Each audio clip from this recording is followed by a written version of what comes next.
ಬೀಗಲ್ಸ್ basketball ಕೋರ್ಟಲ್ಲಿ ನಾವಿದ್ದೀವಿ.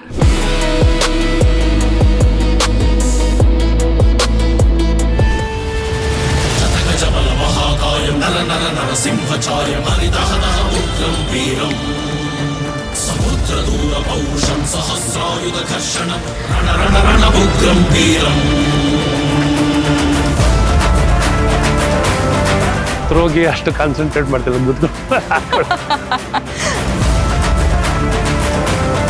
ನಿಮ್ಮ ದಿನಚರಿ ಹೇಗೆ ಶುರುವಾಗುತ್ತೆ? ಬೆಳಗ್ಗೆ ನಾನು ಸಾರ್ವಜನಿಕರನ್ನ ಒಂದು 9:30ಗೆ ಮನೆಯಲ್ಲಿ ಮೀಟ್ ಆಗೋದ್ರಿಂದ ಸ್ಟಾರ್ಟ್ ಆಗಿ ದಿನವಿಡೀ ಕೆಲಸ ಮಾಡುವಂಥದ್ದು ಎಲ್ಲ ಪ್ಲಾನ್ಡ್.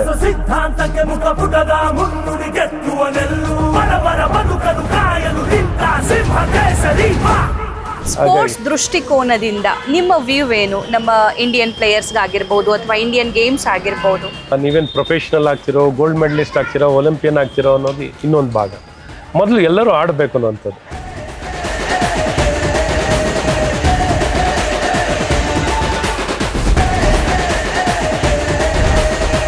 ಇನ್ನೇನು ಎಲೆಕ್ಷನ್ 1.5 ವರ್ಷ ಬಾಕಿ ಇದೆ. ಎಲೆಕ್ಷನ್ ಆಟಗಳು ಶುರುವಾಗ್ತಾವ? ಖಂಡಿತ. ಹೊಸ ಮುಖ್ಯಮಂತ್ರಿ ಬಂದಿದ್ದಾರೆ, ಅವರು ಏನು ಮಾಡ್ತಾರೆ ನೋಡೋಣ. ಅವರೇನು ಗ್ಯಾರಂಟಿ ಸ್ಕೀಮ್ಗಳು ತಂದರು, ಗ್ಯಾರಂಟಿ ಆಫರ್ ಕೊಟ್ಟರು, ಈ ಬೇಸ್ಲೆಸ್ ಅಲಿಗೇಷನ್ ಮಾಡಿದ್ರು.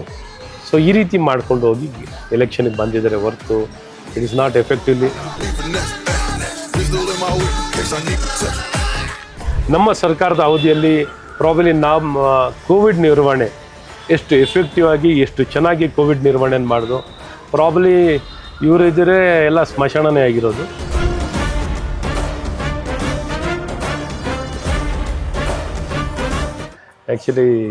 ವೆಲ್ ಸರ್, ಆ್ಯಕ್ಚುಲಿ ನನ್ನ ಫೇವ್ರೆಟ್ ಜಾಗ ಇದು ಮಲ್ಲೇಶ್ವರಮಲ್ಲಿ ಅಂತ ಹೇಳಿದರೆ ತಪ್ಪಾಗಲ್ಲ. ಬಿಕಾಸ್ ಇದೊಂದು ಬ್ಯೂಟಿಫುಲ್ ಇಂಡೋರ್ ಸ್ಟೇಡಿಯಂ, ಬೀಗಲ್ಸ್ ಬಾಸ್ಕೆಟ್ಬಾಲ್ ಕೋರ್ಟಲ್ಲಿ ನಾವಿದ್ದೀವಿ.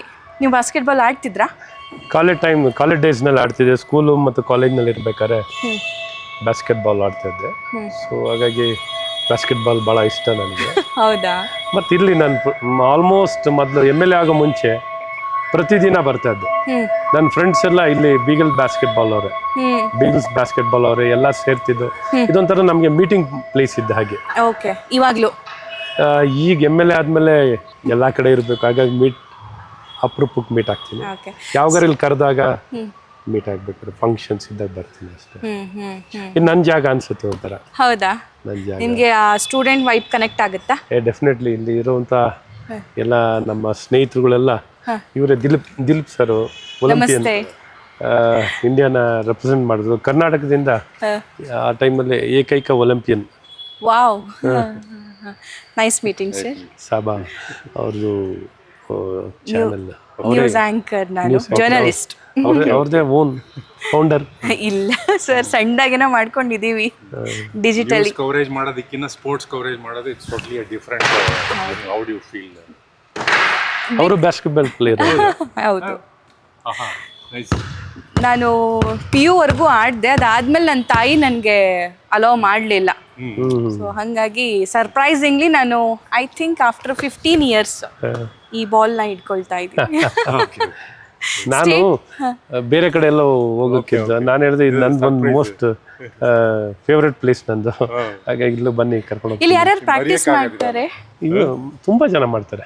ಮಕ್ಕಳು ಒಂದು 200-300 ಜನದ ಮೇಲೆ ಬರ್ತಾರೆ. We have different batches. ಮತ್ತೆ seniors also they come and play. We have women's ಇದು ಯೋಹೋ ಟೀಮ್ ಅಂತ. ಓಕೆ. ಯಂಗ್ ವಿಮೆನ್ಸ್ ವಿಮೆನ್ ಹೌಸ್ ವೈಫ್ಸ್ ಬರೋದು. ಓಕೆ. ಅವರು ಮತ್ತೆ ಲೀನ್ ಅವರ್ಸ್ ಅಲ್ಲಿ ಬರ್ತಾರೆ. ಆಫ್ಟರ್ 11-12 ಬರ್ತಾರಲ್ಲ, ಎವ್ರಿ ಡೇ ಬರ್ತಾರೆ. ಅವರು ವೆಟರನ್ ಕಾಂಪಿಟೇಷನ್ಸ್ ಎಲ್ಲ ಇದು ಪ್ರೊಫೆಷನಲ್ ಅಲ್ಲ. ಹೌದು. ಸ್ಪೆಷಲ್ ಟೂರ್ನಮೆಂಟ್ಸ್ ಎಲ್ಲ ಇರುತ್ತಲ್ಲ ಅವರಿಗೆ. ಮಾಸ್ಟರ್ಸ್ ಹೋಗ್ತಾರೆ. ಮಾಸ್ಟರ್ಸ್ ಸಾಧಾರಣ ನಿಮ್ಗೊಂದು ವರ್ಷದಲ್ಲಿ ಒಂದು 700-800 ಜನ ಪ್ಲೇಯರ್ಸ್ ಬರ್ತಾರಲ್ಲ. ಇಲ್ಲಿ ರೆಗ್ಯುಲರ್ ಆಗಿ ಒಂದು 300-400 ಜನ ಆದ್ರೂ ಅಷ್ಟು ಜನ ಬರ್ತಾರೆ ಮಕ್ಕಳು. ಒಂದು ಕ್ಲಬ್ ಅಲ್ಲ, ನಿಮ್ಗೆ ಭಾರತ್ ಕ್ಲಬ್ಗೆ ಹೋದ್ರೆ ಅಲ್ಲೂ ಅಷ್ಟೇ, ಅಲ್ಲೂ ಒಂದು 600-700 ಜನ.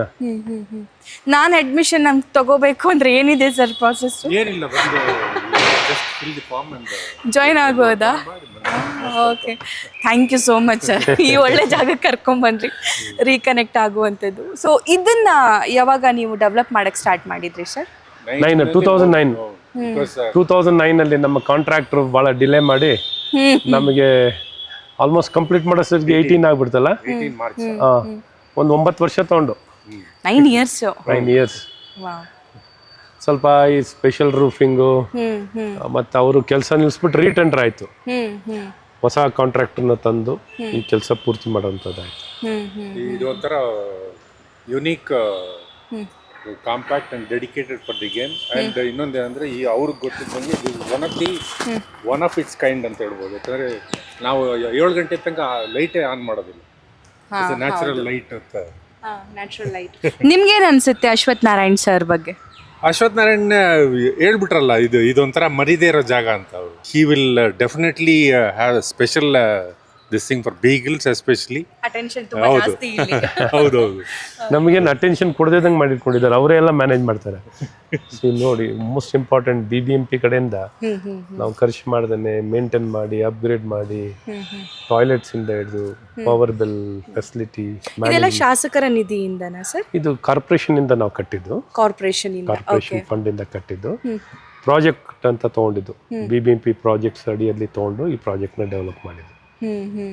ಸೊ ನಾವು ನಿಮ್ಗೆ ಹೇಳ್ಬೇಕು ಅಂದ್ರೆ ಇಡೀ ಸ್ಟೇಟಲ್ಲಿ ಡೆಡಿಕೇಟೆಡ್ ಬಾಸ್ಕೆಟ್ಬಾಲ್ ಕೋರ್ಟ್ ಅಂತ, ಇಂಡೋರ್ ಬಾಸ್ಕೆಟ್ಬಾಲ್ ಕೋರ್ಟ್ ಏನಾರು ಇದ್ರೆ ಅದು ಬೀಗಲ್ಸ್. ಓಕೆ, ಫೀಸ್ ಇದೆಯಾ ಇಲ್ಲಿ? ಹೌದು, very nominal madam. And we have adopted government school kids also, free coaching ಅವರಿಗೆ.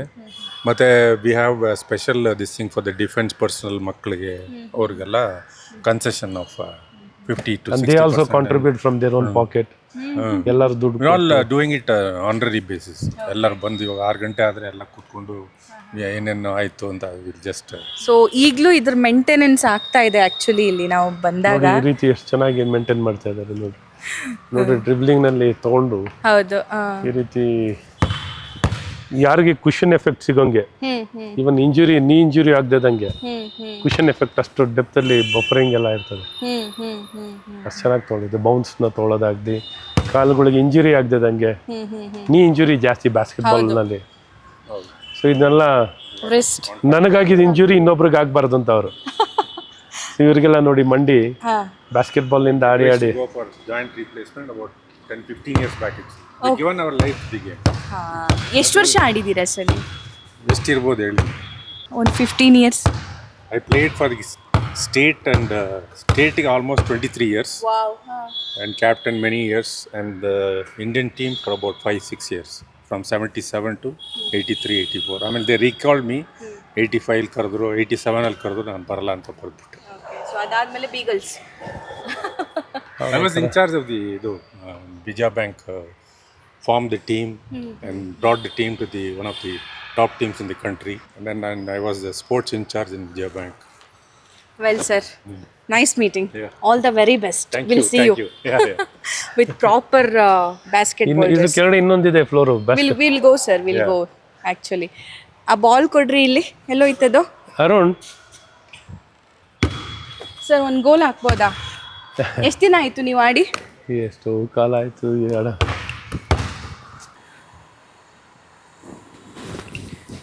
ಓ ಮಿಸ್. ನೈಸ್.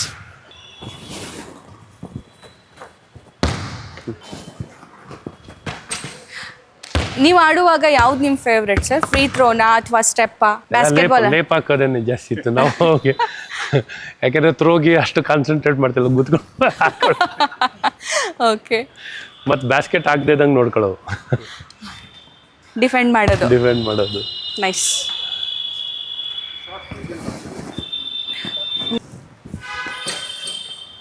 ಮೇಲ್ಗಡೆ ರೂಫ್ ಎಲ್ಲ ಲೀಕ್ ಆಗ್ತಿತ್ತು, ಎಲ್ಲ ಮಾಡಿದ್ವಿ. ರೆಗ್ಯುಲರ್ ಮೇಂಟೆನೆನ್ಸ್ ಬೇಕೇ ಬೇಕು. ಹೌದು. ಕಟ್ಟಿದ್ಮೇಲೆ ಯೂಸ್ ಆಗ್ತಿದೆಯಲ್ಲ. ಹೌದು.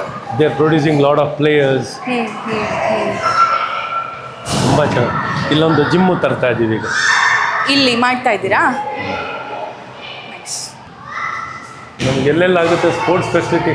ನೀವು ಇಡೀ ಬೆಂಗಳೂರಲ್ಲಿ, ಕರ್ನಾಟಕದಲ್ಲಿ ಎಲ್ಲೂ 365 days ಡೆಡಿಕೇಟೆಡ್ ಸ್ಪೇಸ್ಗಳು, ಪ್ಲೇ ಗ್ರೌಂಡ್ ಎಲ್ಲೂ ನೋಡ್ಲಿಕ್ಕೆ ಸಾಧ್ಯ.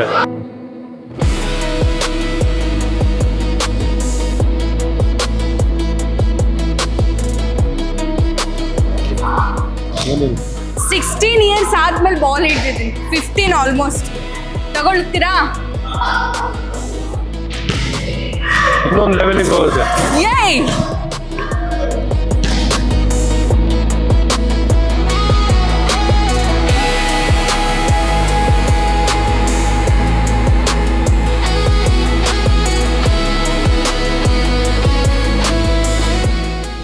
ಏನು ಹೆಸರು? ಹಾಂ, ಯಾವ ಸ್ಕೂಲ್ ಅಗಸ್ತ್ಯ? ಎಷ್ಟು ವರ್ಷದಿಂದ ಆಡ್ತಾ ಇದ್ದೀರಾ ಬಾಸ್ಕೆಟ್ಬಾಲ್? 1.5 ಮಂತ್. 2 minutes. 1.5 ಮಂತ್. ಹೇಗೆ ಅನ್ಸುತ್ತೆ? Come here. You enjoy playing? Yes, sir. You like playing basketball? Go.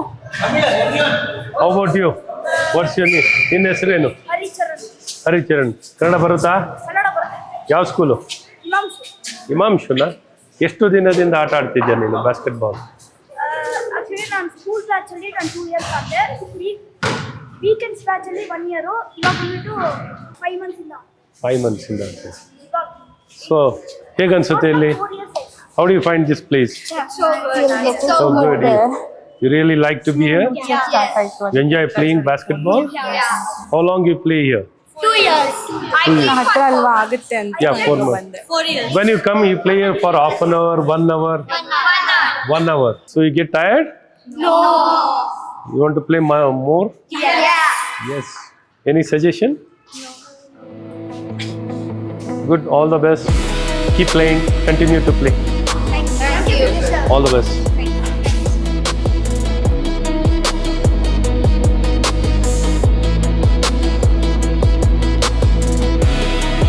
ಮನೆಯಲ್ಲಿ ಹಾಂ ಮಕ್ಕಳು ಮನೆಯವ್ರ ಜೊತೆ ತಂದೆಯವ್ರ ಜೊತೆ ಮಾತಾಡಿದಾಗ ಮನೆಗೆ ಹೋದಾಗ ಒಂಥರ ಆ ಕಂಫರ್ಟ್ ಝೋನು ಸಿಗುತ್ತೆ. ಮತ್ತು ಕೆಲಸ ಮಾಡ್ತಾನೂ ಆ ಕಂಫರ್ಟ್ ಝೋನ್ ತೊಗೊಳಕ್ಕೆ ಅಂದರೆ ಕೆಲಸದಲ್ಲಿ ಆನಂದ ಕಾಣುವಂಥದ್ದು ಪ್ರಯತ್ನ ಮಾಡ್ತೀವಿ, ಸಂತೋಷ ಸಿಗುತ್ತೆ. ಯಾಕೆಂದರೆ ಉತ್ತಮಗೊಳಿಸುವಂಥ ಪ್ರಯತ್ನ ಏನಂದರೆ ಏನು ಪ್ರಾಬ್ಲಮ್ನ ಸಾರ್ಟ್ ಔಟ್ ಮಾಡಿ ಸಾಲ್ವ್ ಮಾಡಿ ಜನರಿಗೆ ಅನುಕೂಲ ಮಾಡೋಕೆ ಕೆಲಸ ಸಂತೋಷ ಸಿಗುತ್ತೆ. ಸಾಮಾನ್ಯವಾಗಿ ಸ್ಟ್ರೆಸ್ ಅಂತ ನಾನೇನು ತೊಗೊಳಲ್ಲ. ಒಂಥರ ಜವಾಬ್ದಾರಿ ಸ್ಟ್ರೆಸ್ ಒಂಥರ ಜವಾಬ್ದಾರಿ ತೊಗೊಂಡು ಆಸಕ್ತಿಯಿಂದ ಕೆಲಸ ಮಾಡ್ತಾ ಇರ್ತೀವಲ್ಲ. ನಿಮ್ಮ ದಿನಚರಿ ಹೇಗೆ ಶುರುವಾಗುತ್ತೆ? ಬೆಳಗ್ಗೆ ನಾನು ಸಾರ್ವಜನಿಕರನ್ನ ಒಂದು 9:30 ಮನೆಯಲ್ಲಿ ಮೀಟ್ ಆಗೋದ್ರಿಂದ ಸ್ಟಾರ್ಟ್ ಆಗಿ ದಿನವಿಡೀ ಕೆಲಸ ಮಾಡೋಂಥದ್ದು ಎಲ್ಲ ಪ್ಲ್ಯಾಂಡ್ ಸ್ಟ್ರಕ್ಚರ್ಡ್ ಆಗಿ ಮೀಟಿಂಗ್ಸ್ಗೆ ಹೋಗೋದಾಗಲಿ, ಫಾಲೋ ಅಪ್ ಮಾಡೋದು, ರಿವ್ಯೂ ಮಾಡೋದು, ಎಲ್ಲ ಡಿಪಾರ್ಟ್ಮೆಂಟ್ ಎಲ್ಲ ವರ್ಟಿಕಲ್ಸ್ನ ರಿವ್ಯೂ ಮಾಡೋದು, ಮತ್ತು ಬೇರೆ ಬೇರೆ ಫಂಕ್ಷನ್ಸ್ಗೆ ಹೋಗೋದು, ಪಾರ್ಟಿ ಮೀಟಿಂಗ್ಸ್ಗೆ ಹೋಗೋದು, ಟ್ರಾವೆಲ್ ಮಾಡೋದು, ಅಂದರೆ ಬೇರೆ ಬೇರೆ ಕಡೆ ಪ್ರವಾಸ, ಪಕ್ಷದ್ದು ಸಾರ್ವಜನಿಕ ಕಾರ್ಯಕ್ರಮ ರಾಜ್ಯವಿಡೀ ಇರುತ್ತದೆ ನಮ್ಮ ಕಾರ್ಯಕ್ರಮಗಳು. ಎಲ್ಲ ಕಡೆ ಹೋಗುವಂಥದ್ದು, ಪಕ್ಷ ಸಭೆಗಳು, ಸಾರ್ವಜನಿಕರ ಕಾರ್ಯಕ್ರಮ, ಮತ್ತು ಬೇರೆ ಬೇರೆ ಕೆಲಸಗಳು ನಡೀತಾ ಇರೋವಂಥದ್ದು, ಮೀಟಿಂಗ್ಸ್ ರಿವ್ಯೂ ಮಾಡೋವಂಥದ್ದು. ನೀವು ಎಷ್ಟೇ ಮಾಡ್ತಿರೋ ಅದು ಕಮ್ಮಿನೇ ಸ್ಯಾಟಿಸ್ಫೈ ಅನ್ಸಲ್ಲ. ಕಮ್ಮಿನಲ್ಲ ಅಂದರೆ ಮಾಡ್ತಾನೆ ಇರ್ಬೋದು, ಕೆಲಸ ಮಾಡ್ತಾನೆ ಇರ್ಬೋದು. There's no end, there's no beginning ಅಂದಾಗೆ ಮಾಡ್ತಾನೆ ಕಂಟಿನ್ಯೂ. ನೀವು ಜನನಾಯಕ ಸರ್, ಜನರ ಜೊತೆಗಿರೋರು, ಸದಾ ಜನರ ಜೊತೆ ಸಂಪರ್ಕದಲ್ಲಿರೋರು, ಮಾತಾಡಿಸೋರು ಮತ್ತು ಅವರ ಕಷ್ಟಗಳನ್ನು ಆಲಿಸೋರು. ಒಬ್ಬ ಜನಪ್ರತಿನಿಧಿಗೆ ಜನರ ಜೊತೆ ಸಂಪರ್ಕ ಹೇಗಿರಬೇಕು? ಏನು ಅಡ್ವೈಸ್ ಕೊಡ್ತೀರಿ ಯೂತ್ಸಿಗೆ ಅಥವಾ ಅಪ್ಕಮಿಂಗ್ ಪೊಲಿಟಿಷಿಯನ್ಸ್ಗೆ? ಬೇಸಿಕಲಿ ಭಾಳ ಫೋಕಸ್ಡ್ ಆಗಿರಬೇಕು. ನಾನು ಹೇಳೋದು ಡೆಡಿಕೇಶನ್ ಬೇಕು, ಸಿನ್ಸಿಯಾರಿಟಿ ಬೇಕು, ಫೋಕಸ್ಡ್ ಆಗಿರಬೇಕು. ಮತ್ತು ಅಲ್ಲಿ ಎಲ್ಲದಕ್ಕಿಂತ ಮುಖ್ಯವಾಗಿ ಎಲ್ಲ ಸಮಸ್ಯೆಗಳನ್ನ ಚೆನ್ನಾಗಿ ಅರ್ಥ ಮಾಡ್ಕೋಬೇಕು. ಒಂದು ಕಸ ವಿಲೇವಾರಿಯಿಂದ ಹಿಡಿದು, ರಸ್ತೆಯಿಂದ ಹಿಡಿದು, ಕುಡಿಯೋ ನೀರಿನ ಸ್ಯಾನಿಟೇಷನ್ ಆಗಿರಲಿ, ಅಥವಾ ಒಂದು ಸ್ಟ್ರೀಟ್ ಲೈಟ್ ಆಗಿರಲಿ, ಪಬ್ಲಿಕ್ ಸ್ಪೇಸು, ಪಾರ್ಕು, ಇವನ್ನೆಲ್ಲ ಹೇಗೆ ನಿರ್ವಹಣೆ ಮಾಡ್ಬೋದು, ಹೇಗೆ ಬಡ್ಜೆಟನ್ನು ಯುಟಿಲೈಸೇಷನ್ ಮಾಡ್ಬೋದು, ಮತ್ತು ಅದನ್ನು ಮೇಂಟೈನ್ ಹೇಗಾಗ್ಬೋದು, ಸಸ್ಟೈನ್ ಮಾಡೋದು ಹೇಗೆ, ಎಲ್ಲವನ್ನೂ ಗಮನದಲ್ಲಿಟ್ಕೊಂಡು ಮಾಡಬೇಕು. ಮತ್ತು ಜನರ ಜೊತೆ ಎಂಗೇಜ್ಮೆಂಟಲ್ಲಿ ಇಟ್ಕೊಂಡಿರಬೇಕು, ಜನರ ಜೊತೆ ಕನೆಕ್ಟ್ ಆಗಿರಬೇಕು. ಮತ್ತು ಸಾರ್ವಜನಿಕ ಜೀವನ ಅಂದರೆ, ಪಬ್ಲಿಕ್ ಲೈಫ್ ಅಂದರೆ ಇದೇನು ಗ್ಲ್ಯಾಮರ್ ಏನಲ್ಲ. ಹೊರಗಡೆಯಿಂದ ನೋಡ್ತಾ ತುಂಬ ಗ್ಲ್ಯಾಮರ್ ಅಂತ ಅನಿಸುತ್ತೆ. It's more of a responsibility, nation building. So every possible way ಇಡೀ ಸಮಾಜನ ಎಂಗೇಜ್ ಮಾಡಬೇಕು, ಜೋಡಿಸ್ಬೇಕು. We need to bring everybody together for one purpose. ಅದನ್ನೆಲ್ಲ ಅರ್ಥ ಮಾಡಿಕೊಂಡು ಒಂದು ಜವಾಬ್ದಾರಿಯುತವಾದಂಥ ಸ್ಥಾನದಲ್ಲಿ ಸಮಾಜನ ನಿರ್ವಹಣೆ ಮಾಡಬೇಕು. ಸ್ಪೋರ್ಟ್ಸ್ ದೃಷ್ಟಿಕೋನದಿಂದ ನಿಮ್ಮ ವ್ಯೂ ಏನು? ನಮ್ಮ ಇಂಡಿಯನ್ ಪ್ಲೇಯರ್ಸ್ಗಾಗಿರ್ಬೋದು ಅಥವಾ ಇಂಡಿಯನ್ ಗೇಮ್ಸ್ ಆಗಿರ್ಬೋದು. First and most actually we are doing good everywhere. ಭಾಳ ಮುಖ್ಯವಾಗಿ ನಾನೇನು ಹೇಳೋದು ಅಂದರೆ, ಫಸ್ಟ್ ಆ್ಯಂಡ್ ಫಾರ್ಮೋಸ್ಟ್ ನೀವೇನು ಪ್ರೊಫೆಷ್ನಲ್ ಆಗ್ತಿರೋ, ಗೋಲ್ಡ್ ಮೆಡಲಿಸ್ಟ್ ಆಗ್ತಿರೋ, ಒಲಿಂಪಿಯನ್ ಆಗ್ತಿರೋ ಅನ್ನೋದು ಇನ್ನೊಂದು ಭಾಗ. ಮೊದಲು ಎಲ್ಲರೂ ಆಡಬೇಕು ಅನ್ನೋವಂಥದ್ದು, ಪ್ಲೇಯಿಂಗ್ ಈಸ್ ಇಂಪಾರ್ಟೆಂಟ್. ಸೊ ಹಾಗಾಗಿ ಪ್ರತಿಯೊಬ್ಬ ನಾಗರಿಕನು ಆಟ ಆಡಬೇಕು, ಆಟ ದೈಹಿಕ ಇನ್ನೊಂದು ಮತ್ತೊಂದು ಪಾರ್ಟಿಸಿಪೇಟ್ ಮಾಡಬೇಕು. ಆ ಮಾಡೋ ಮೂಲಕ ನಮ್ಮ ಆರೋಗ್ಯ ಚೆನ್ನಾಗಿರುತ್ತೆ, ನಮ್ಮ ಮನಸ್ಸು ಚೆನ್ನಾಗಿರುತ್ತೆ, ಸೈಕಲಾಜಿಕಲಿ ಆಲ್ಸೋ ಫಿಸಿಕಲಿ ಚೆನ್ನಾಗಿರ್ತೀವಿ, ಆರೋಗ್ಯವಂತರಾಗಿರ್ತೀವಿ. ಅದ್ರ ಜೊತೆಗೆ ದುಷ್ಟ ಅಭ್ಯಾಸದಿಂದ ದೂರ ಇರ್ತೀವಿ. ಈ ಮಾದಕ ವಸ್ತುಗಳು, ನಶಾಮುಕ್ತವಾಗಿರುತ್ತೆ, ಆಲ್ಕೋಹಾಲ್, ಡಿಜಿಟಲ್ ಅಡಿಕ್ಷನ್, ಈ ರೀತಿ ಬೇಡವಾದೆಲ್ಲ ಚಟುವಟಿಕೆಗಳಿಂದ ದೂರ ಇರಬೇಕಂದ್ರೆ ಸ್ಪೋರ್ಟ್ಸ್ ಈಸ್ ದಿ ಸೊಲ್ಯೂಷನ್. ಹಾಗಾಗಿ ನಾವು ಸಮಾಜದಲ್ಲಿ ನಂಬರ್ 1 ಆದ್ಯತೆ ಯಾವುದು ಕೊಡಬೇಕು ಅಂದರೆ ಸ್ಪೋರ್ಟ್ಸ್. ಸೊ ಅದ್ರ ಮೂಲಕ ಎಲ್ಲರಲ್ಲೂ ಸೌಹಾರ್ದತೆ ತರ್ಬೋದು, ಭಾಷೆಗಳ ಮೀರಿ, ಜಾತಿಗಳ ಮೀರಿ, ಧರ್ಮಗಳ ಮೀರಿ ಹೊಂದಾಣಿಕೆ ತರ್ಬೋದು. ಅಂದರೆ ಅದಕ್ಕೆ ಶಕ್ತಿ ಇರೋದು ಯಾವುದಕ್ಕಾರ ಇದ್ದರೆ ಸ್ಪೋರ್ಟ್ಸ್, ಕ್ರೀಡೆ ಅಲ್ಟಿಮೇಟ್. ಆಟದಲ್ಲಿ ಒಂದೇ ಒಂದು ನೆಗೆಟಿವ್ ಇರೋದು ಏನು ಗೊತ್ತಾ? ಸೋಲ್ ಅಲ್ವೇ ಅಲ್ಲ. ಅದು ಸೋಲ್ also it's a good learning. Team culture also good learning. ಒಂದೇ ಒಂದು ಭಾಳ ಏನಂದ್ರೆ ಇಂಜುರಿ ಒಂದು ಬಿಟ್ರೆ there no other discipline everything. ನೀವು name it madam, will get it in sports. Unbelievably ನಾವು ಇಡೀ ಸಮಾಜ ಎಲ್ಲೇ ಇದ್ರು ಹೇಗೆ ಇದ್ರು ನಮ್ಮ ಸಮಾಜ ಆರೋಗ್ಯವಾಗಿ ಚೆನ್ನಾಗಿ ಇಟ್ಕೋಬೇಕು ಅಂದರೆ ಆಟಕ್ಕೆ ಕೊಟ್ಕೊಂಡು. ಇನ್ನೇನು ಎಲೆಕ್ಷನ್ 1.5 ವರ್ಷ ಬಾಕಿ ಇದೆ. ಎಲೆಕ್ಷನ್ ಆಟಗಳು ಶುರು ಆಗ್ತಾವ? ಖಂಡಿತ ಇನ್ನೂ ಲೇಟ್ ಇದೆ. ಈಗಿನ ಹೊಸ ಮುಖ್ಯಮಂತ್ರಿ ಬಂದಿದ್ದಾರೆ, ಅವರು ಏನು ಮಾಡ್ತಾರೆ ನೋಡೋಣ. ನಾವು ಸಾಮಾನ್ಯವಾಗಿ ಒಂದು ಪ್ರತಿಪಕ್ಷವಾಗಿಯೂ ಜವಾಬ್ದಾರಿಯುತವಾಗಿ ನಡ್ಕೊಳ್ಳೋವಂಥದ್ದು, ಜನಪರವಾಗಿ ಕೆಲಸವನ್ನು ಮಾಡ್ತಿರ್ತೀವಿ. ಹಾಗಾಗಿ ಕಾದು ನೋಡಿ ನಮ್ಮ ಆ್ಯಕ್ಷನ್ ಸ್ಟಾರ್ಟ್ ಆಗುತ್ತೆ. ಯಾವಾಗ ಸರ್ ಜನ ಕೇಳ್ತಿದ್ದಾರೆ ಎಲ್ಲಿದ್ದಾರೆ ಬಿಜೆಪಿ ನಾಯಕರು? ಬಿಜೆಪಿ ಈಗ ಬಹಳ ಪರಿಣಾಮಕಾರಿಯಾಗಿ ಎಲ್ಲ ವಿಚಾರಗಳನ್ನು ಕೈಗೆತ್ಕೊಳ್ತಾ ಇದ್ದೀವಿ. ಹಲವಾರು ವಿಚಾರ, 1-2 ಅಲ್ಲ, ಒಂದು ದೊಡ್ಡ ಪಟ್ಟಿನೇ. ಹಾಗೆ ನೋಡಿದಾಗ ಭಾಳ ಪರಿಣಾಮಕಾರಿಯಾಗಿ ನಾವು ಕಾರ್ಯನಿರ್ವಹಿಸ್ತಾ ಇದ್ದೀವಿ. ಇನ್ನೂ ಚೆನ್ನಾಗಿ ಮಾಡಬೇಕು, ಇನ್ನೂ ಚೆನ್ನಾಗೂ ಮಾಡ್ತೀವಿ, ಇನ್ನೂ ಸ್ಕೇಲ್ ಅಪ್ ಮಾಡ್ತೀವಿ. 27 ಸ್ಕೇಲ್ ಆಗಿ ಫುಲ್ ಫ್ಲೆಡ್ಜ್ ಆಗಿ ಹೋಗುವಂಥದ್ದು ಆಗುತ್ತೆ. ಸೊ ಅಲ್ಲಿವರೆಗೂ ವೇಟ್ ಇಲ್ಲ, ಈಗಲೂ ಮಾಡ್ತಾ ಇದ್ದೀವಿ, ಇನ್ನೂ ಸ್ಕೇಲ್ ಅಪ್ ಆಗುತ್ತೆ. ಎಲ್ಲನೂ ಯುದ್ಧದ ಟೈಮ್ ಅಲ್ಲ, ಯುದ್ಧದ ಟೈಮ್ನಲ್ಲಿ ಯುದ್ಧ ಮಾಡಬೇಕು, ಶಸ್ತ್ರಾಭ್ಯಾಸ ಮಾಡೋ ಟೈಮ್ನಲ್ಲಿ ಶಸ್ತ್ರಾಭ್ಯಾಸ ಮಾಡಬೇಕು. ಅಲ್ಲಲ್ಲ ಮಾಡೋವಂಥದ್ದು ಮಾಡ್ತಿರ್ಬೇಕು.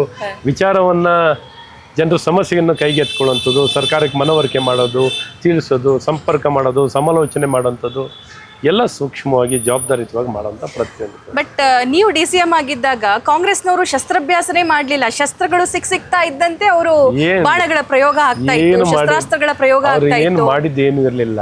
ಅಲ್ಲ ಸಲ್ಲದ ಬೇಸ್ಲೆಸ್ ಅಲಿಗೇಷನ್ ನೀವು ಯಾವಾಗ ಶುರು ಮಾಡಿದ್ರು ನೀವು ನೋಡಿದ್ದೀರಾ. 40% ಕಮಿಷನ್ ಅಂತ ಸ್ಟಾರ್ಟ್, PCM ಸ್ಟಾರ್ಟ್ ಆಯ್ತು. PCM ಅಂತ ಅಲ್ಲಿವರೆಗೂ ಏನು ಮಾಡಿದ್ರು? ಅವ್ರು ಮಾಡ್ತಿದ್ದು ಏನು ಇರಲಿಲ್ಲ. ಅವರು ಶಸ್ತ್ರಗಳನ್ನ ಸಂಗ್ರಹಿಸ್ತಾ ಇದ್ರ. ಅವ್ರೇನು ಗ್ಯಾರಂಟಿ ಸ್ಕೀಮ್ಗಳು ತಂದರು, ಗ್ಯಾರಂಟಿ ಆಫರ್ ಕೊಟ್ಟರು, ಈ ಬೇಸ್ಲೆಸ್ ಅಲಿಗೇಷನ್ ಮಾಡಿದ್ರು. ಸೊ ಈ ರೀತಿ ಮಾಡ್ಕೊಂಡು ಹೋಗಿ ಎಲೆಕ್ಷನ್ಗೆ ಬಂದಿದ್ದಾರೆ ಹೊರತು ಇಟ್ ಇಸ್ ನಾಟ್ ಎಫೆಕ್ಟಿವ್ಲಿ. ನಾವು ಇನ್ನೂ ಪ್ರಬಲವಾಗಿ ನಾವೇನು ಹೇಳಬೇಕಾಗಿದ್ದ ವಿಚಾರ ಇನ್ನೂ ಪ್ರಬಲವಾಗಿ ನಮ್ಮ ಸರ್ಕಾರದ ಅವಧಿಯಲ್ಲಿ ಪ್ರಾಬಲಿ ನಾವು ಕೋವಿಡ್ ನಿರ್ವಹಣೆ ಎಷ್ಟು ಎಫೆಕ್ಟಿವ್ ಆಗಿ ಎಷ್ಟು ಚೆನ್ನಾಗಿ ಕೋವಿಡ್ ನಿರ್ವಹಣೆ ಮಾಡಿದ್ರು.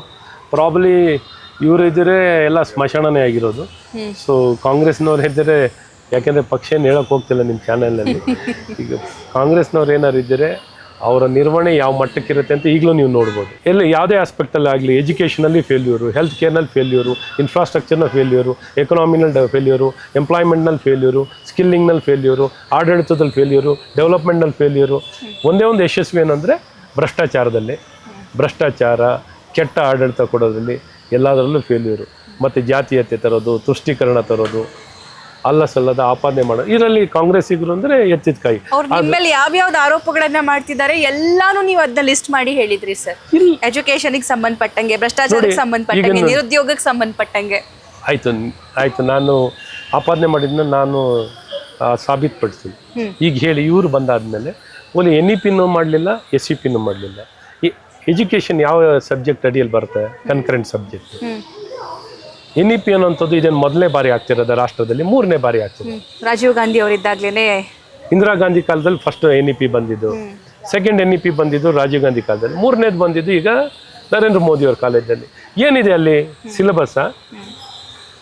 ಸಿಲೆಬಸ್ಸ ಕಂಟೆಂಟ್ ಬಗ್ಗೆ ಮಾತಾಡ್ತಿದ್ವೋ, ಕಲಿಸೋದು ಹೇಗೆ, ಕಲಿಯೋದು ಹೇಗೆ, ಮೌಲ್ಯಮಾಪನ ಮಾಡೋದು ಹೇಗೆ ಅಂತ ವಿಚಾರನೇ ಇರೋದು. ಇದರಲ್ಲೂ ಪೊಲಿಟಿಕ್ಸ್ ಮಾಡಿ ಇವರು 3 ವರ್ಷ ಆಗಿದೆ. ನೀಟ್ ಯಾವ ಅಂಡರಲ್ಲಿ ಬರುತ್ತೆ ಸರ್? ನೀಟು ಪ್ರತ್ಯೇಕವಾಗಿ ಒಂದು ಎಕ್ಸಾಮ್ಸ್ ಅಂತ ಕಂಡಕ್ಟ್ ಮಾಡೋದು, ಎಂಟ್ರೆನ್ಸ್ ಎಕ್ಸಾಮ್ ಥರ ಕಂಡಕ್ಟ್ ಮಾಡಿ ಅದರಲ್ಲೂ ನೀವು ನೋಡೋಕೆ ಹೋದರೆ ನೀಟ್ ಎಕ್ಸಾಮನ್ನು ಎಷ್ಟೋ ಬಾರಿ ಕಾಂಗ್ರೆಸ್ನವ್ರು ಪ್ರಯತ್ನ ಮಾಡಿದ್ರು ಇಡೀ ದೇಶದಲ್ಲಿ ಕಂಡಕ್ಟ್ ಮಾಡಲಿಕ್ಕೆ, ಅವರು ಯಶಸ್ವಿ ಆಗೇ ಇರಲಿಲ್ಲ. ಇವತ್ತು ನೀಟ್ ಎಕ್ಸಾಮ್ ಅನ್ನೋಂಥ ತಮಗೆ ಗೊತ್ತಿದ್ದು ಇಡೀ ರಾಷ್ಟ್ರದಲ್ಲಿ 100% ಕೌನ್ಸಿಲಿಂಗ್ ಮೂಲಕ ಅಡ್ಮಿಷನನ್ನು ಆಗುವಂಥದ್ದು, ಒಂದೇ ಪರೀಕ್ಷೆ. ಇಡೀ ದೇಶದಲ್ಲಿ ಯಾವುದೇ ವೈದ್ಯಕೀಯ ಕಾಲೇಜಿಗೆ ಎಕ್ಸಾಮ್ ಮೊದಲು ಪ್ರತಿಯೊಂದು ಕಾಲೇಜಿಗೂ ಸಪ್ರೇಟ್ ಎಕ್ಸಾಮ್ ಇರೋದು. ಇವತ್ತು ಜನಕ್ಕೆ ಅನುಕೂಲ ಆಗಿದೆ. ಒಂದಿಷ್ಟು ಸಮಸ್ಯೆ ದೃಷ್ಟಿಯಲ್ಲಿ ಅದು ಬೆಟರ, ಇವಾಗ ಆಗ್ತಾ ಇರೋದು ಬೆಟರ? ಈಗ ನೀಟ್ ಆಗ್ತಾ ಇರೋದು ಬೆಟರು. ಈಗ ನಂದೇ ಸ್ವಂತ ಕಾಲೇಜ್ ಇರುತ್ತೆ ಅನ್ಕೊಳ್ಳಿ ಸಾಬ, ನನ್ನ ಮಗಂಗೆ ನಾನು ಅಡ್ಮಿಷನ್ ಕೊಡ್ಲಿಕ್ಕಾಗಲ್ಲ. ಏನೇ ಇದ್ರು ಕೌನ್ಸಿಲಿಂಗ್ ಮೂಲಕನೇ ಬೇಕು. ಕೌನ್ಸಿಲಿಂಗ್ನಲ್ಲಿ ಅವ್ನು ಮೆರಿಟ್ ಮೂಲಕ ಸೀಟ್ ಸಿಗ್ತಾರೆ, ಸಿಗ್ದ ಹಾಗೆ ಇಲ್ಲದೇ ಇಲ್ಲ ಅಲ್ವಾ? ಕೋಟಾದಲ್ಲಿರುವಂತಹ 2 ಕೋಚಿಂಗ್ ಸೆಂಟರ್ ಅಲ್ಲಿ ಒಂದೇ ವರ್ಷದಲ್ಲಿ 60 ವಿದ್ಯಾರ್ಥಿಗಳು ನೀಟಲ್ಲಿ ಸೆಲೆಕ್ಟ್ ಆಗ್ತಾರೆ. ಕೋಚಿಂಗ್ ಸೆಂಟರ್ಗಳ ಪಾತ್ರ ಈ ಪೇಪರ್ ಲೀಕ್ ಅನ್ನುವಂತಹ ವಿಚಾರಕ್ಕೆ ಸಂಬಂಧಪಟ್ಟಂತೆ ತುಂಬಾ ಜಾಸ್ತಿ ಇದೆ. ನೀಟ್ ಕೋಚಿಂಗ್ ಸೆಂಟರ್ಗಳ ವಾರ್ಷಿಕ ಆದಾಯ 78,000 ಕೋಟಿ ಅನ್ನುವಂಥ ಡೀಟೇಲ್ಸ್ ಇವತ್ತಾನೇ ನಾನು ಪಡ್ಕೊಂಡೆ. ಇದೆಲ್ಲದರ ಬಗ್ಗೆ ನಿಮ್ಗೇನು ಅನಿಸುತ್ತೆ? ನೋಡಿ, ನಮ್ಮ ಕರ್ನಾಟಕದಲ್ಲಿ ತಮಗೆ ಹೇಳ್ಬೇಕಂದ್ರೆ ಸಾಬ್ ಅವರೇ 15,000 ಮೆಡಿಕಲ್ ಸೀಟ್ಸ್ ಇದೆ. ಒಂದು ಸಾಧಾರಣ 50,000 ಸೀಟ್ವರೆಗೂ ಪ್ಯಾರಾಮೆಡಿಕಲ್ ನರ್ಸಿಂಗು ಇನ್ನೊಂದು ಸಿಗುತ್ತೆ. ಇಂಜಿನಿಯರಿಂಗು 1.5 ಇಂದ 2 ಲಕ್ಷ ಸೀಟ್ ಇದೆ. ಡಿಪ್ಲೊಮೊ 1 ಲಕ್ಷ ಸೀಟ್ ಇದೆ. ITI 1.5 ಲಕ್ಷ ಸೀಟ್ ಇದೆ. ಈ ರೀತಿ ಹೇಳ್ತಾ ಹೋದರೆ ಅವಕಾಶಕ್ಕೆಲ್ಲೂ ಕೊರತೆ ಇಲ್ಲ, ಎಲ್ಲರಿಗೂ ಸಿಗುತ್ತೆ ಹೆಚ್ಚು ಕಡಿಮೆ. ಡೆಂಟಲಿಂದ, ಮೆಡಿಕಲಿಂದ, ಆಯುರ್ವೇದದಿಂದ ಹಿಡಿದು ಯಾವ್ದಾರ. ಆದರೆ ಇದೇ ಕಾಲೇಜ್ ಬೇಕು ಅಂದಾಗ ಈ ರೀತಿ ಕಾಂಪಿಟೇಟಿವ್ ಆಗಿ ಹೋಗುತ್ತೆ, ರ್ಯಾಟ್ ರೇಸ್ನಲ್ಲಿ ಬರುತ್ತೆ. ಸೊ ಇವತ್ತು ನೋಡ್ರಿ, ನೀವೆಲ್ಲರ ಹೋಗಿ ಇಂಟಗ್ರೇಟೆಡ್ ಕೋಚಿಂಗು ಇವತ್ತು ಈ ರಸ್ತೆನಲ್ಲಿ ಇಲ್ಲೇ ಹೋಗಿ ಇಲ್ಲೇ ಎಷ್ಟು ಜನಕ್ಕೆ ಹೋದರೂ ಸಿಗುತ್ತೆ. ಸೊ ಇವತ್ತು ಈ ರೀತಿ ಕಾಂಪಿಟೇಟಿವ್ ಎಕ್ಸಾಮ್ಸ್ನಲ್ಲಿ ಬಂದಾಗ ಜನ ಇಂಥ ಕಾಲೇಜೇ ಸೇರಬೇಕು ಅನ್ನೋ ದೃಷ್ಟಿಯಲ್ಲಿ ತುಂಬ ಕಾಂಪಿಟೇಷನ್ ಬರುತ್ತೆ. ಅಥವಾ ಸ್ವತಃ ಇವತ್ತು ಅವ್ರ ಮನೆಯಲ್ಲೇ ಓದ್ಕೋಬೋದು. ಆನ್ಲೈನ್ ಟ್ರೈನಿಂಗು ಕೊಡುವಂಥದ್ದು, ನಮ್ಮ ಕಾಲದಲ್ಲಿ ಆನ್ಲೈನ್ ಟ್ರೈನಿಂಗು ಕೊಟ್ಟಿದ್ದು. ಯಾರು ಇಂಥ ಕೋಚಿಂಗ್ ಸೆಂಟ್ರ್ ಹೋಗೋ ಅವಶ್ಯಕತೆ ಇಲ್ಲ ಅಂತ ಇಂಟಗ್ರೇಟ್ ಮಾಡಿ ನಾವು ಕೊಟ್ಟಿದ್ದು. ಸೊ ಈ ರೀತಿ ಏನು ಬೇಕಾದ್ರೂ ಪರಿಹಾರ ಕಂಡುಹಿಡಬಹುದು. ಸರ್ಕಾರ ಈ ದಿಕ್ಕಿನಲ್ಲಿ ರಾಜ್ಯ ಸರ್ಕಾರದ ಕರ್ತವ್ಯ. ಧರ್ಮೇಂದ್ರ ಪ್ರಧಾನ್ ಅವರು ಶಿಕ್ಷಣ ಸಚಿವರಾದ ನಂತರ ಸತತವಾಗಿ ಪ್ರತಿ ವರ್ಷನೂ ನೀಟ್ ಪೇಪರ್ ಲೀಕ್ ಆಗ್ತಾ ಬರ್ತಿದೆ. ನನ್ನ ರಾಜ್ಯದಲ್ಲಿ ಆಗಿಲ್ಲ, ಕರ್ನಾಟಕದಲ್ಲಿ ಆಗಿಲ್ಲ, ಇನ್ನೆಲ್ಲೋ ಬೇರೆ ರಾಜ್ಯದಲ್ಲಿ ಆಗಿದೆ. ಲಕ್ಷಾಂತರ ಜನ ಇಲ್ಲೇ ಹೇಳಬೇಕು ಅಂದರೆ KPSC ಪೇಪರ್, ಕನ್ನಡ ಪೇಪರ್ನೇ ಪ್ರಿಲಿಮಿನರಿ ಎಕ್ಸಾಮ್ ಮಾಡೋ ಯೋಗ್ಯತೆ ಕಾಂಗ್ರೆಸ್ಸಿಗರಿಗೆ 3 ಸರಿ ಕನ್ನಡ ಪರೀಕ್ಷೆ ಮಾಡ್ಲಿಕ್ಕೆ ಬಂದಿರಲಿಲ್ಲ. ಪ್ರಿಲಿಮಿನರಿ ಎಕ್ಸಾಮ್ KPSC ಎಸ್ಸಲ್ಲಿ ಲೀಕ್ ಆಯಿತು. ಆ KPSC ಚೇರ್ಮನ್ನೇ ಗೊಂದಲದಲ್ಲಿದ್ದಾರೆ. ಎಷ್ಟು ಬಾರಿ ಇವರ ಬರೀ ಸರ್ಕಾರನೇ ಅಸಹಾಯಕತೆ, ಸರ್ಕಾರನೇ PSIನೂ ತನಿಖೆ ಆಗಿದೆ. SIT ಆಯಿತು, ಯಾಕೆ ತನಿಖೆ ಮಂಡಿಸಲಿಲ್ಲ ಅವರು? ಎಲ್ಲ SITಗಳು ಮಾಡಿದ್ರಲ್ಲ, ಯಾಕೆ ವರದಿಗಳನ್ನ ಸಲ್ಲಿಕೆ ಮಾಡ್ತಿಲ್ಲ, ಚರ್ಚೆ ಮಾಡ್ತಿಲ್ಲ? ಯಾರು ಸ್ಟಾಪ್ ಮಾಡಿದ್ದಾರೆ ಇವರನ್ನ? ಏನಾರ ಈ ರಾಜ್ಯದಲ್ಲಿ, ದೇಶದಲ್ಲಿ ಭ್ರಷ್ಟಾಚಾರ, ಸ್ವಜನ ಪಕ್ಷಪಾತ ಮಾಡಿದರೆ ಅದು ಕಾಂಗ್ರೆಸ್ನವರು. ಇದಕ್ಕೆಲ್ಲ ಹಿನ್ನೆಲೆ ನಾನು ಮುಕ್ತವಾಗಿ ಮಾತಾಡಿದ್ದೀನಿ. ಯಾರ್ಯಾರು ಯಾವಾಗ ಮಂತ್ರಿಗಳಾದಾಗ, ಯಾರ್ಯಾರು ಗೃಹ ಸಚಿವರಾಗಿದ್ದಾಗ, ಯಾರ್ಯಾರು ಮುಖ್ಯಮಂತ್ರಿಗಳು ಯಾವ್ಯಾವ ಜಾತಿಗೆ ಏನೇನು ಮಾಡಿದ್ದಾರೆ ಎಲ್ಲನೂ ಹೇಳ್ಬೋದು. ಹೇಗೆ ಅವರು ವ್ಯವಸ್ಥಿತವಾಗಿ ಅವ್ರಿಗೆ ಬೇಕಾದಂಗೆ ಮಾಡ್ಕೊಂಡಿದ್ದಾರೆ. ಆದರೆ ನಾವು ನಮ್ಮ ಪಕ್ಷದಲ್ಲಿ ಇಂಥ ಯಾವುದಕ್ಕೂ ಅವಕಾಶವನ್ನು ಕೊಡದೆ ಒಂದು ಪ್ರಾಮಾಣಿಕವಾಗಿ ಉತ್ತಮವಾಗಿ ಮಾಡಿರೋಂಥ ಕಾಲ ಮತ್ತು ಸರ್ಕಾರ ಅಂದರೆ ಅದು ಭಾರತೀಯ ಜನತಾ ಪಾರ್ಟಿ. ಹಾಗಾಗಿ ಕಾಂಗ್ರೆಸ್ ಇವತ್ತು ಶಿಕ್ಷಣ ಇವತ್ತು ಗುಣಮಟ್ಟ ಅವ್ರು ಮಾತಾಡ್ತಿದ್ದೇನು, ಲಿಟ್ರಸಿ ಅಕ್ಷರಸ್ಥ ಅನಕ್ಷರಸ್ಥ ಅದು ಬಿಟ್ಟರೆ ಗುಣಮಟ್ಟದ ಶಿಕ್ಷಣದ ಬಗ್ಗೆ ಮಾತೇ ಆಡ್ತಿರ್ಲಿಲ್ಲ. ಇವತ್ತು holistic education, quality education, world class education ಮಾತಾಡಬೇಕು. ಯಾವ್ದಾರ ಬರೀ IIT IIMಗೆ ಸೀಮಿತವಾಗಿರಬೇಕಾ? ಒಂದು ಶಾಲೆ, ಒಂದು ಕನಿಷ್ಠ ಶಾಲೆ, ಒಂದು ಕಾಲೇಜ್ ಆಗಿರಲಿ, ಎಲ್ಲ ಕಡೆ ಬೇಡವಾಗ ಕನಿಷ್ಠ ಶಿಕ್ಷಣ, ಗುಣಮಟ್ಟದ ಶಿಕ್ಷಣ. ನಾವು ವಿಶ್ವದ ಜೊತೆ ಸ್ಪರ್ಧೆ ಮಾಡ್ತಿರ್ಬೇಕಾದ್ರೆ ಇವೆಲ್ಲ ಇವರಿಗೆ ಎಳ್ಳಷ್ಟು ಮಾಡಿದ್ವಲ್ಲ, ಅಲ್ಲಿ ಕರ್ಕೊಂಡು ಹೋಗ್ತೀರಾ ಈಗ? ಖಂಡಿತ ವರ್ಲ್ಡ್ ಕ್ಲಾಸ್ ಎಜುಕೇಷನ್ ಹೆಮ್ಮೆಯಿಂದ ಹೇಳ್ಬೋದು. Well sir.